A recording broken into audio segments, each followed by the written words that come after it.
Welcome to Bridging Asia, the Singapore Debates, a platform to deliberate the challenges this region will face in the 21st century. I'm Brendan Fernandez and I'm your moderator. Tonight's motion is, Asia's growth will come at the cost of its environment. As this region hurtles ahead at breakneck speed, will its environment be sacrificed in the process? We've flown in a distinguished panel of speakers from around the region, each with a different opinion on this issue. We'll examine if the trade-off between economic development and the environment really is a zero-sum game. In our audience today, we have stakeholders, academics, thinkers and business people. Earlier, we polled them to find out what their stand on the issue is. Currently, 58.8% agree with the motion and 41.2% disagree. We'll be doing another poll at the end of the debate to see if the audience opinion has shifted.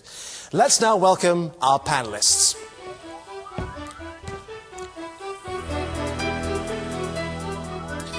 Starting off with the team proposing tonight's motion, please put your hands together to welcome Mr. Albert Lai, Vice Chairman of the Civic Party in Hong Kong and advisor to Carbon Care Asia.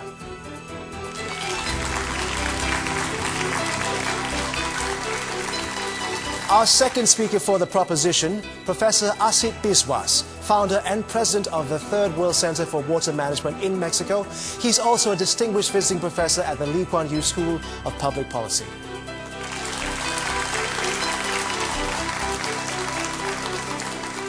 And now let's invite the team for the opposition. Dr. Chen Gang, Research Fellow at the East Asian Institute, National University of Singapore. He has written extensively about environmental governance in China.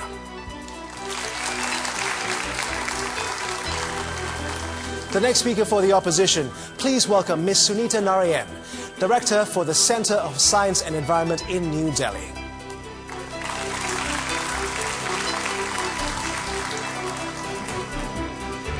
Ladies and gentlemen, this is your panel for the debate motion, Asia's growth will come at the cost of its environment. Each panelist will now be given 1 minute to state their case. The proposition will start based on our coin toss earlier. So, Mr. Albert Lai, your 1 minute begins now. There's no doubt that Asia's growth has cost the environment dearly. We do not need any more evidence. The only question is, will this trend continue? Economic growth requires the exploitation of more resources, the consumption of more energy, and the disposal of more waste. And we have to feed 1.2 billion more people in Asia over the next 40 years. The environment will get worse unless there's a drastic change in Asia's growth model, a switch to sustainable development. But that is impossible without a new form of politics that can break away from Western interest, and a strong civil society that can articulate the voice of an enlightened public. Sadly, there's no sign of either yet. Hence, I support the proposition, Asia's growth will come at the cost of the environment. Thank you, Mr. Lai. From the opposition, Dr. Chen Gang, your 1 minute starts now. Our viewpoint is that Asia's economic growth will not come at the cost of the environment. The reasons behind this are simple. First is the technological innovation. This has made us improve our energy efficiency, reduce pollution level significantly in the past few decades when achieving the same amount of economic output. Second, people's awareness. Today, people are more aware about the environmental issues than before, especially the Asians. Third is the involvement of the government. Asian governments actually are much more involved in the economic activities than many parts of the world. And they can use more taxes and subsidies actually to punish those pollution activities while awarding those Chen, environmentally... I'm sorry, I have to pause you there as your time is up. Okay. Thank you. And now, from the proposition, Professor Asit Biswas, your 1 minute begins now. The world, especially Asia, is changing very fast. I don't have a crystal ball which is reliable to look beyond the next 5 to 10 years. So my focus will be only for the next 5 to 10 years. The question, will the growth during the next 5 to 10 years come at the cost of the environment? My answer is a resounding yes. However, if I ask myself, should this growth come at the cost of the environment, my focus would be again a resounding no. But the facts being what they are, in Asia I do not see, except for a very few countries, environment can protect it because of the forces behind the economic growth. Thank you. Thank you, Professor Biswas. And our speaker now from the opposition, Ms. Sunita Narayan, your 1 minute begins now. It's strange for me to be in the opposition because I'm an environmentalist. But I stand here to speak against the motion today to you because even though Asia is in trouble today, our air is foul, getting fouler, our water is dirty, I believe Asia can and must reinvent growth without pollution. And I stand with my colleague to say that we can do so. The fact of the matter is, Asia has no other option but to reinvent growth without pollution. The rest of the world has had money, it has had huge amount of time, it has had cheap energy to be able to have expensive growth. But Asia, with large numbers of people who are poor, huge challenges of sustainability, has no other option but to reinvent growth. That is what I hope we will convince you about today. Thank you, Ms. Narayan. The textbook economics model is back again in a different form to haunt us in the 21st century. In the olden days, it was called the guns versus butter trade-off, where a nation had to choose between spending the Earth's finite resources in either defense or civilian goods. In today's world, the apparent trade-off is between the environment and economic development. Is this necessarily so? Up next, your stand. Each panelist is given 3 minutes to argue and expand on their point of view. But before we proceed, audience, please keep posting your questions for our panelists. We'll be taking those questions later during question time. And now, your stand. The proposition began earlier, so now let's hear from the opposition. Dr. Chen Gang, your 3 minutes begins now. For example, if we take the climate change as an example, we know that the climate change actually is one of our most severe environmental challenges facing the human mankind today. And if we look at this issue, we can find that the economic growth definitely will increase the carbon emissions at the same time. But today we can find that with the technological innovation, people can have many new materials, new technology to reduce the emissions and try to shift to the new energy so as to reduce the carbon emissions. We have already seen a lot of good examples in Asia. For example, China and India. We know that China today is the world's #1 carbon emitter. They have paid dearly for their miracle, for their economic miracle. But today they are also trying to tackle these problems with new policies, with new technology, and with more investment. We can see that today China has already become the world's largest renewable energy player in this world. China is already becoming the world's largest wind power producer in this world. And India also. India is also among the world's largest wind power producers. And we can see that many other Asian countries are also following the same trend. They are putting more and more investment in the new energy, in the renewable technology, as well as in the energy efficiency technologies. So we can see that all these problems can be solved with the new technology, new policy, and more investment.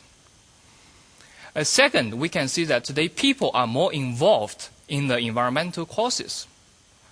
Today, Asian people are not the British people in the 18th century or the Americans in the 19th century. They are the 21st century global citizens. They fully understand the negative consequences of all those pollution activities.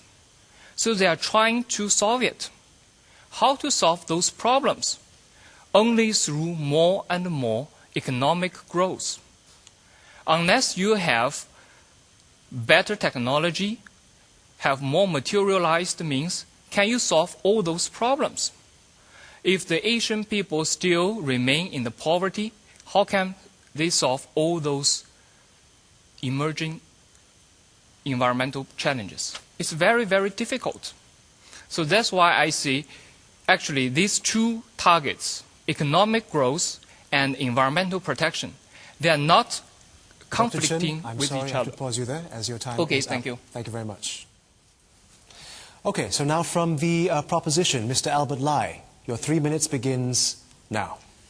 Well, let me make it clear. I'm neither a pessimist nor a Luddite.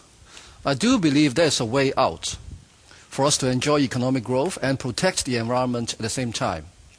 Prosperity and the planet can coexist.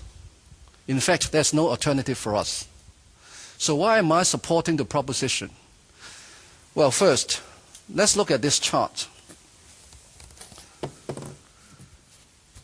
This is the latest global trend in carbon dioxide emissions from energy consumption.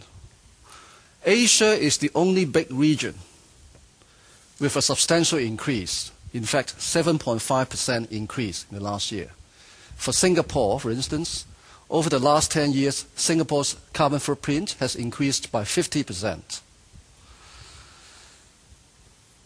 The more energy we consume, the more damage to the environment, because clean energy is still only a tiny share in Asia. Now, let's take a closer look. I got another chart here, which is about air pollution. This is about air pollution for cities around the world. You can see all the purple and red dots. Most of these cities are in Asia, in particular China and India. So the verdict is out. But how can we change our fate? To answer this question, there's one catchphrase: justice. Yes, the question of environmental degradation is essentially a question of environmental justice. Governments like to take the path of least resistance. Economic growth makes people feel good, but its environmental burdens are usually borne by a small group of people, typically weak and disadvantaged communities. Even though sometimes the damage may affect everyone, like air pollution or climate change, its impact may be so obscure that governments is able to persuade people to turn a blind eye to it.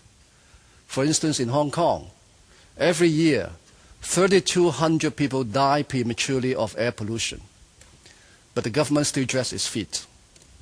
We can fix most of these problems by making smarter decisions, but governments can get away with bad decisions because two groups are underrepresented in the decision-making process: today's poor and disadvantaged communities and the future generations who do not yet have a say today but will suffer from the consequence of our action. In other words, today's politics is not designed to achieve intragenerational equity nor intergenerational equity. Thank you very much. After the break, we will continue with your stand. We'll also be taking questions from the floor, so please keep those questions coming in. Stay with us on Bridging Asia, the Singapore debates.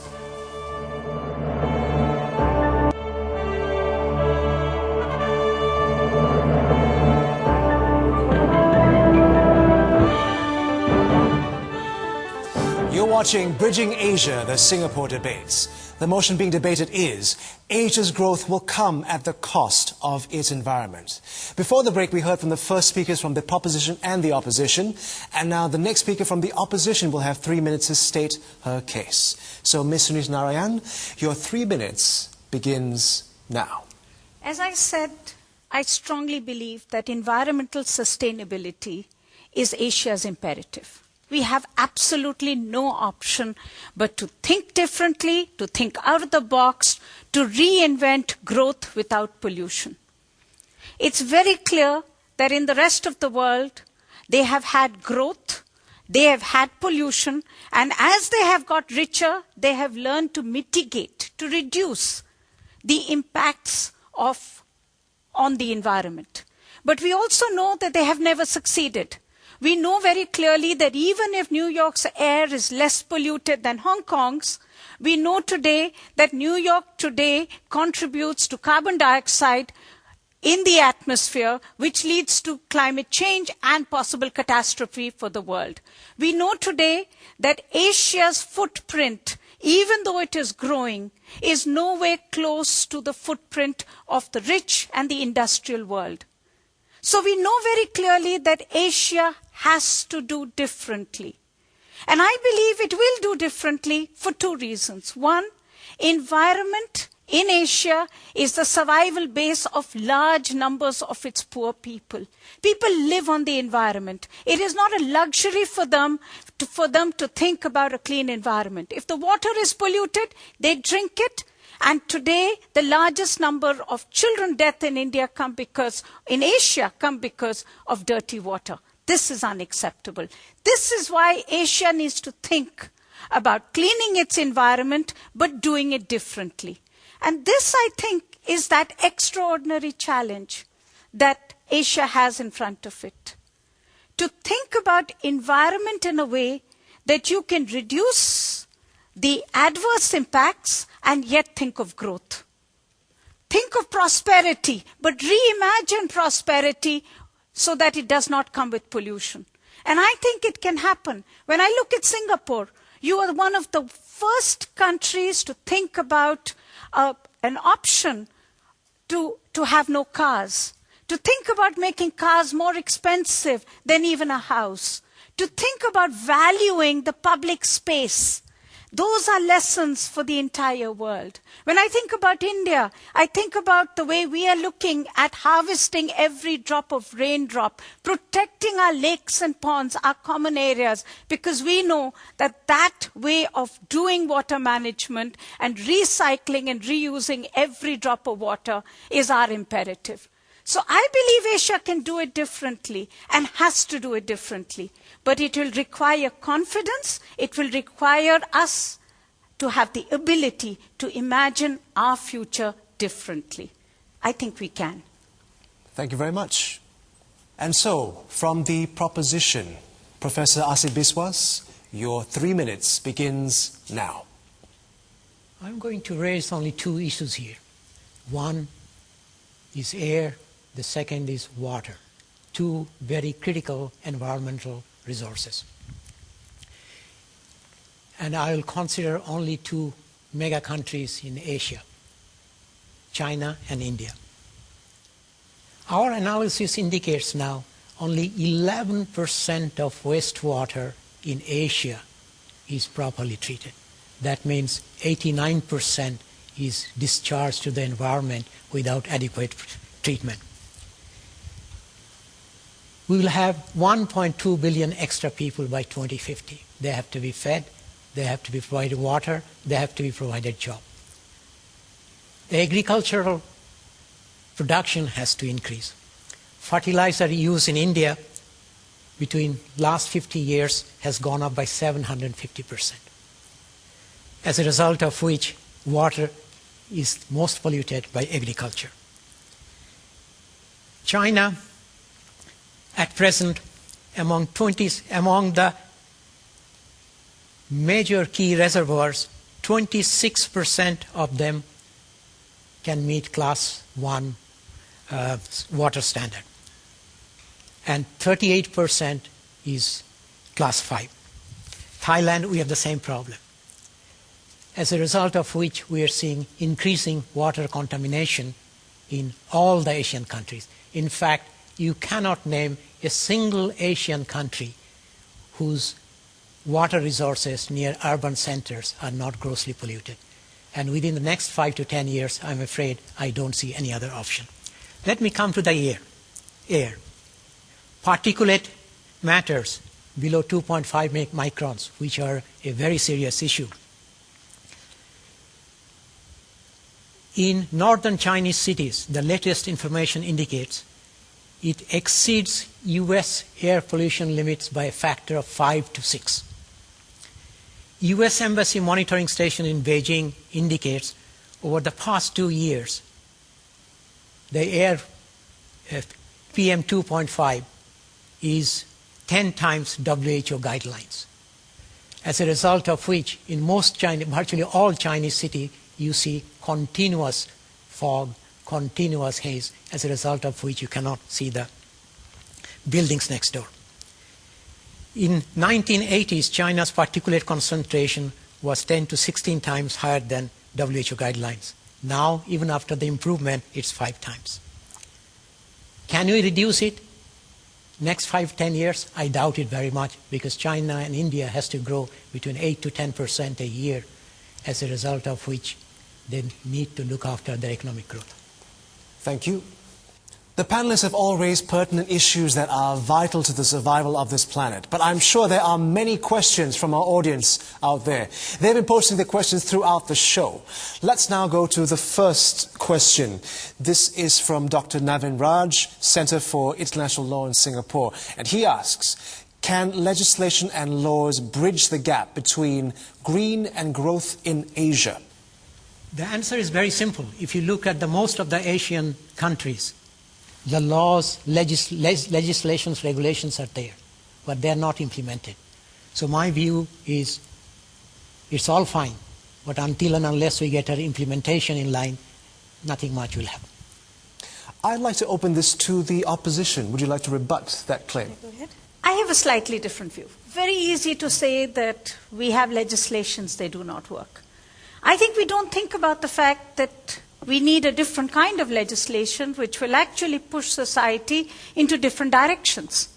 For instance, if you talk about pollution in a river, today's legislation says that you will not pollute a river.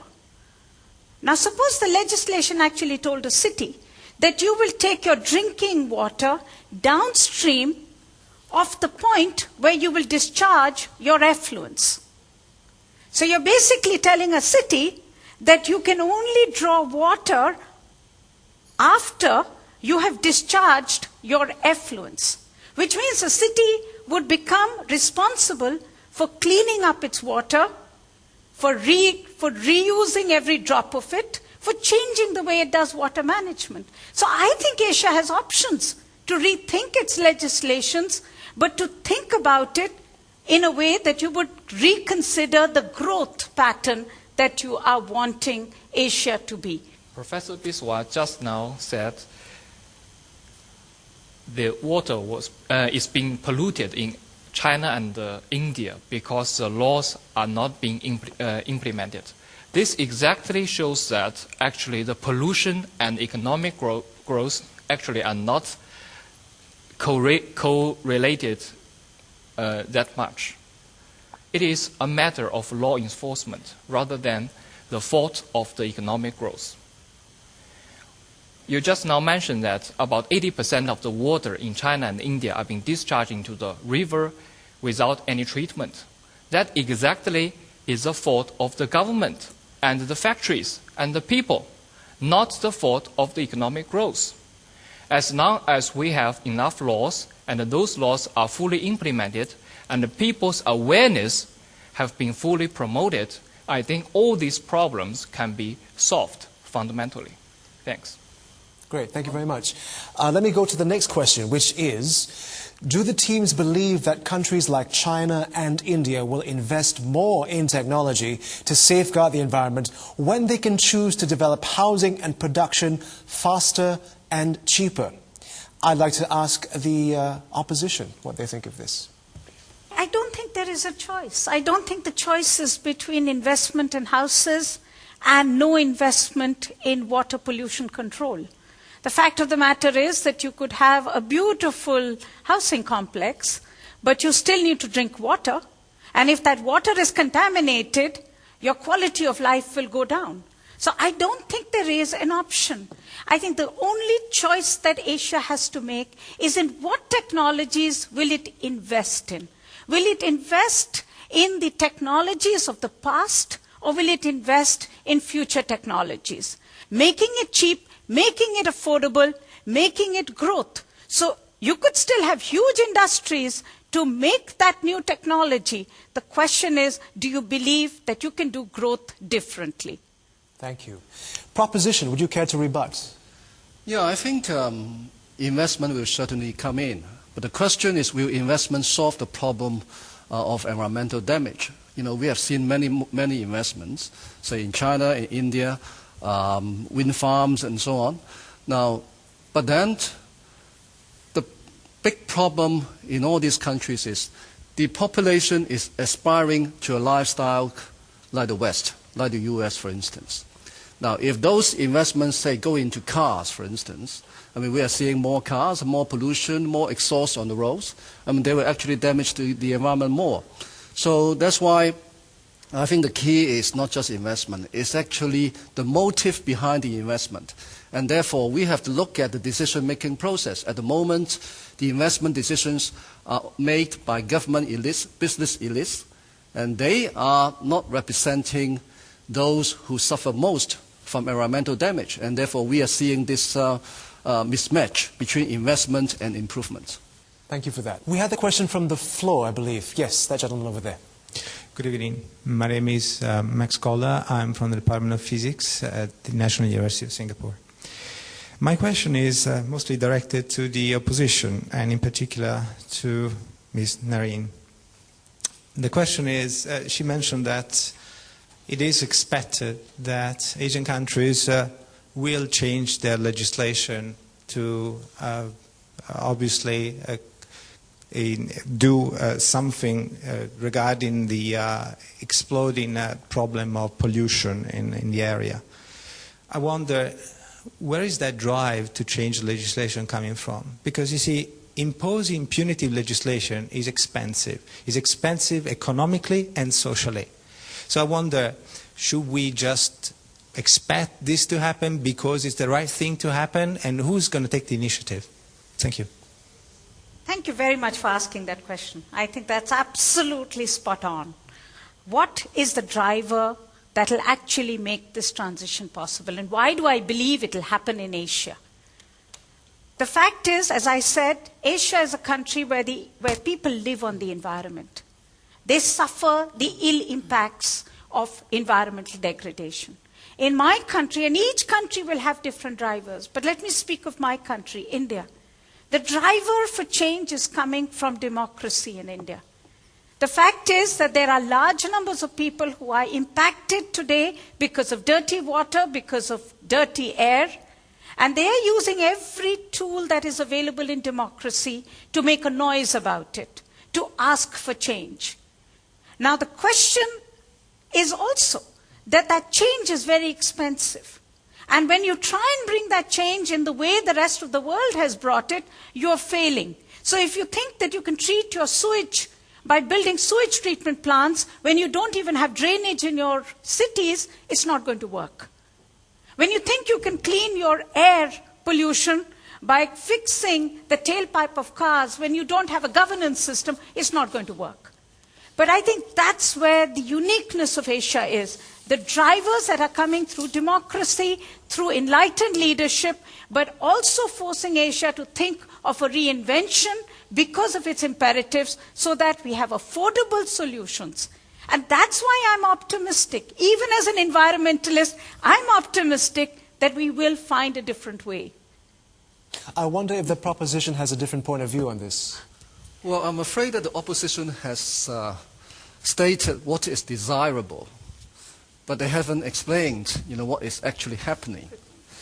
Now, whether it's India, whether it's China, when you look around, there are many incidents where people revolt simply because, the pollution are affecting their livelihoods and actually damaging,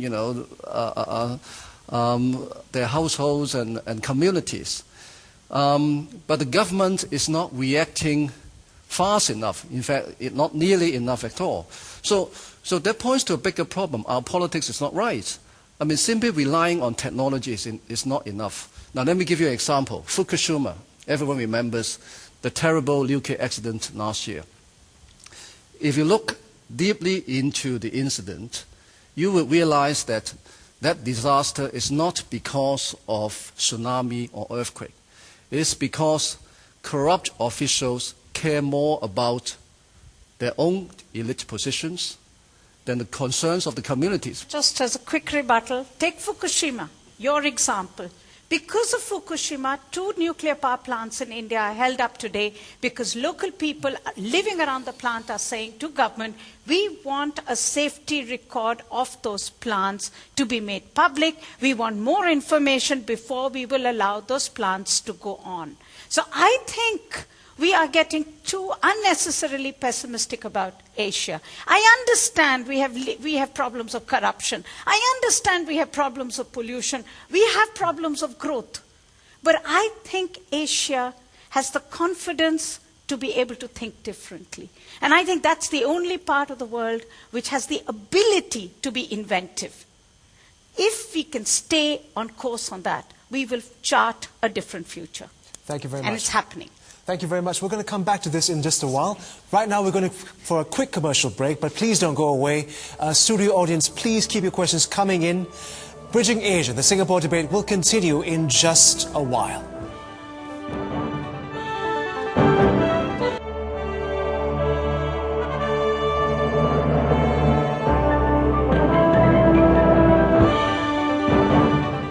Welcome back to Bridging Asia, the Singapore debates. The motion being debated is, Asia's growth will come at the cost of its environment.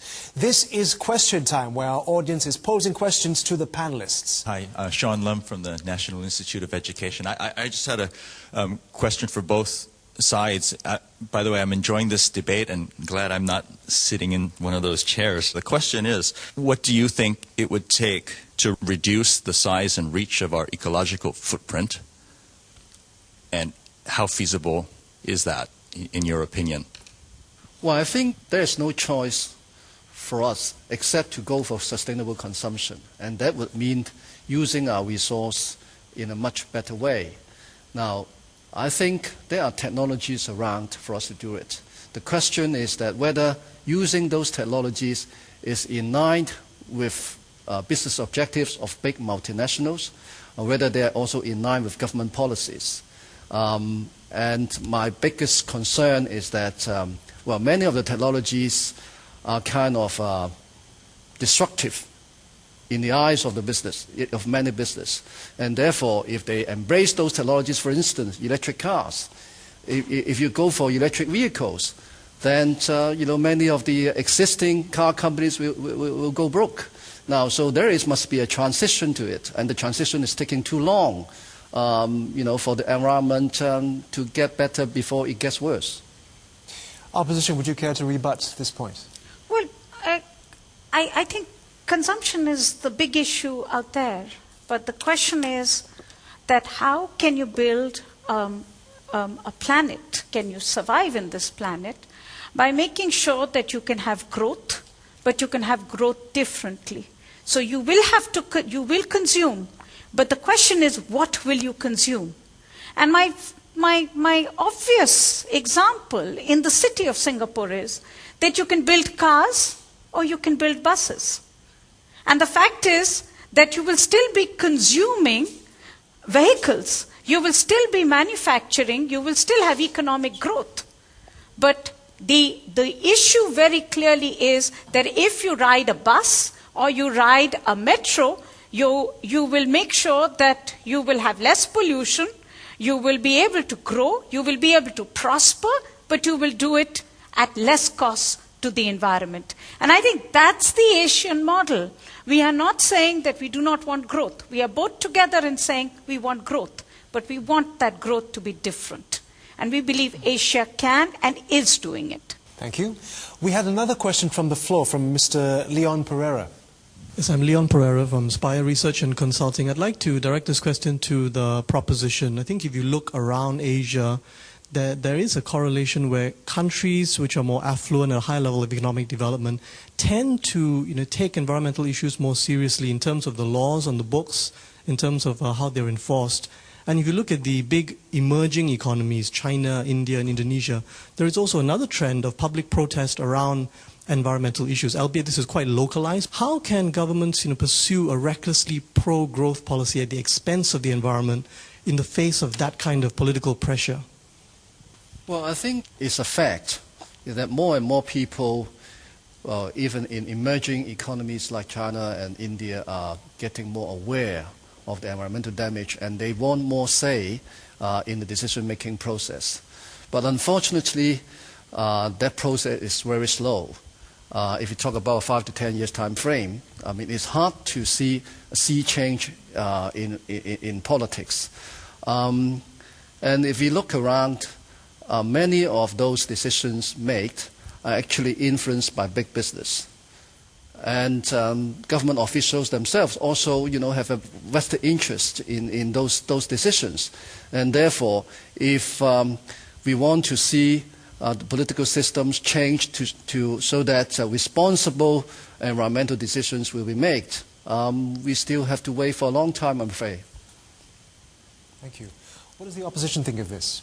That means actually many of these local protests caused by the pollution actually is a problem of governance. It's not a problem of economic growth.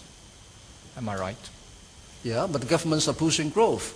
Now, the question is that, why would governments push for a pro-growth policy? Because for governments, economic growth makes everyone feel good. And in many countries, it's also essential to lift people out of poverty and so on.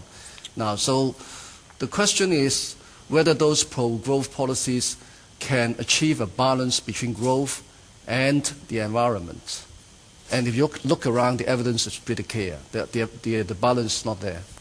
But I think the fact is, and I think that's stating the obvious, we know that that is what happens to all countries as they grow. They first pollute, and then as they get richer, they clean up. I think what we are arguing is that Asia has the ability to be able to grow differently. And that comes out of the fact that you have huge democratic pressures, you have huge population pressures, you have pressures from protest which are driving governments to think differently. Now, yes, that action may take some time, but I believe Asia has done it much faster than the rest of the world. If you take the United States with its huge land, its little population, look at the huge environmental footprint that one nation has. 28% of the atmosphere is today filled with emissions from that one country. I think Asia today, by looking at energy efficiency, by looking at different ways of mobility, by looking at doing things differently, is already reducing its footprint. And that's coming because of leadership and because of protests. And I think that's what we need to rejoice, and that's what we need to push further. I'm sorry, I don't see much leadership coming in most of the Asian countries. The biggest problem is when you have a Fukushima-like incident, it's a sudden crisis, it gets all the media attention. But the continuous environmental degradation do not get that type of media attention. Let me just give you some figures. WHO estimated in 2007, 656,000 Chinese died prematurely each year because of air pollution. And if I look at the latest figures, in Beijing, last 10 years, particulate matter below 2.5 is increasing 3 to 4% a year compounded. 3 to 4% a year compounded. If you look at the cancer rates in Beijing, last decade, even though the smoking has remained almost flat, the cancer rate has increased last decade by 60%. And these are the things that don't get the attention of people because it's an incremental increase from year to year. Neither the people nor the government looks into this. So this is the problem. The environmental degradation we are seeking, looking at in Asia is incremental. They don't attract media attention. They don't attract political attention. Dr. Biswas, I come from a city like Delhi. I'm an environmental activist in Delhi, and all the issues that you have talked about are issues we raise. And yet in Delhi, the leadership was open to introducing compressed natural gas buses way ahead of the rest of the world. We have today the largest fleet of compressed natural gas buses, auto rickshaws. We're today learning that we have to reinvent mobility. So yes, I fully accept the fact that the environment in Asia is suffering. But we know that in all parts of the world, as growth has happened, the first disaster has been on the environment, on the health of people. I think the opposition is arguing here that Asia has an environment which can make the change that the rest of the world didn't, at a speed which is much faster than the rest of the world. That is really what we are saying. Let me add to what you said. The reason Delhi has CNGs is not because of the political process. It was because the Supreme Court forced. No, I live in Delhi, Yes. Dr. Biswas. Let's be very clear. Yes. It was civil society, it was court, and it was the political leadership which agreed to bringing in CNG. So let's be very clear. I think Asia's leadership is not cut off from its people. I think Asia's leadership does understand that democracy will need to be listened to. I don't think Asia's leaders are as corrupt and as useless as you are making out to be. I'm afraid the fact does not jive with your conclusion. I do not see much leadership. You go and talk to the chief ministers and the prime ministers and say the water problem is solvable, and the answer is, well, we don't have the power, we can't do it. It's not the question of money, it's not the question of technology, it's the political leadership and the people who are so used to getting poor water, poor quality, poor air, they are accepting that as a fact. Unless and until a crisis changes that, I don't see much improvement. Don't go away, we'll be right back with Bridging Asia, the Singapore debates.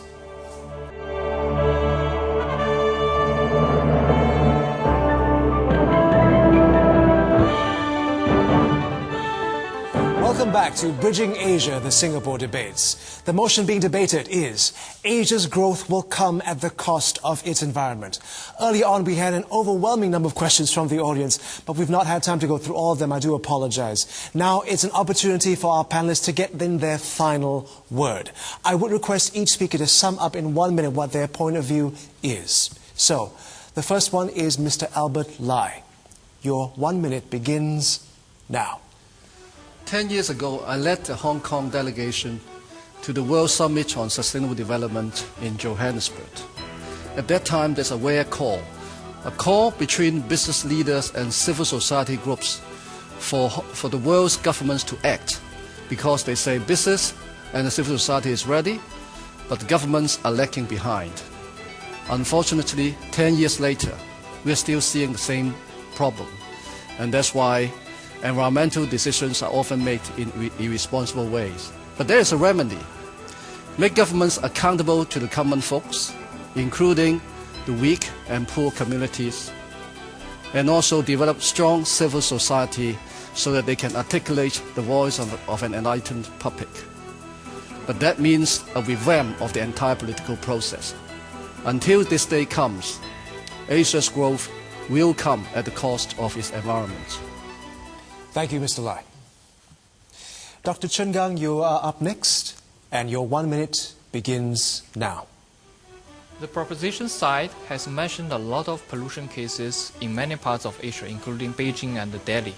But actually, they are more related to the failure of the governance rather than the economic growth. And I would further ask why these places have this kind of failure in governance. I think it's more related to the low-level economic growth. Look at today's world. The higher level governance is usually achieved in those high income places. That's why we Asia need to further grow our economy so as to solve these environmental challenges. Thanks. Thank you, Dr. Chen. And so, Professor Asit Biswas, your 1 minute begins now.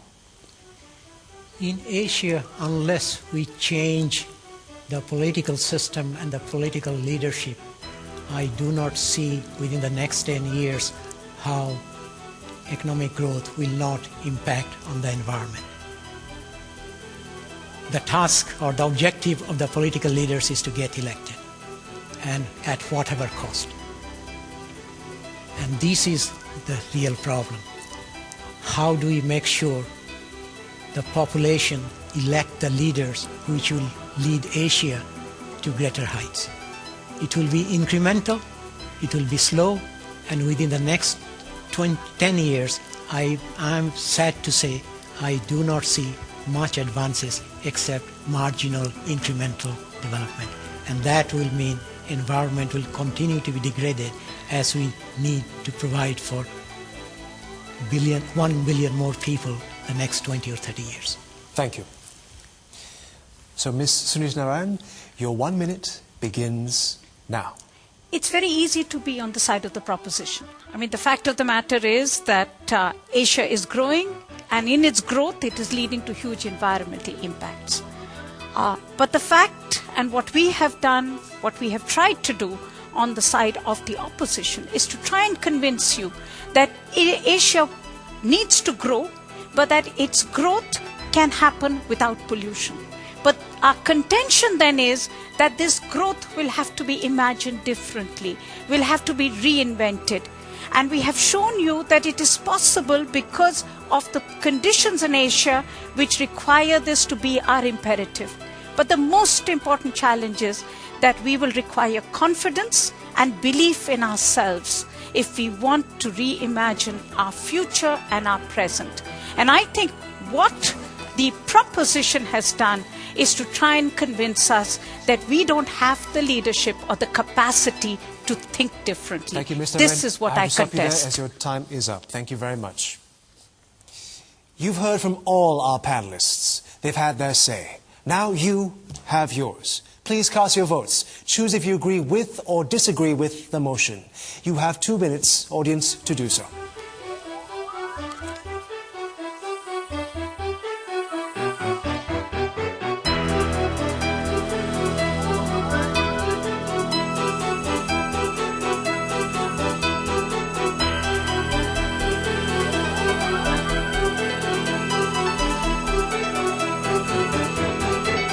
The votes are in and the audience has decided.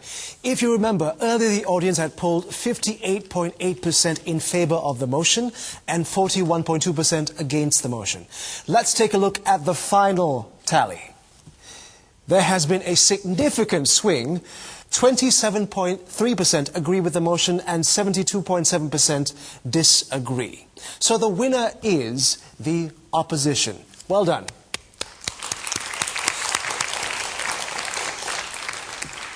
Congratulations to Ms. Sunita Narayan and Professor Chen Gang. You have convinced the audience that Asia's growth will not come at the cost of the environment. Thank you very much. Well done. Professor Asit Biswas and Mr. Albert Lai, thank you for taking part in Bridging Asia, the Singapore debates. You've also put forth a convincing case. Well, it has been a debate of logic and passion, driven by a commitment to fashion a better world. On that note, let me thank all our distinguished panelists, our members of the audience, and all our viewers watching this debate. Find out more information on the debates and make your stand on today's motion by visiting our website, channelnewsasia.com/bridgingasia. Good night.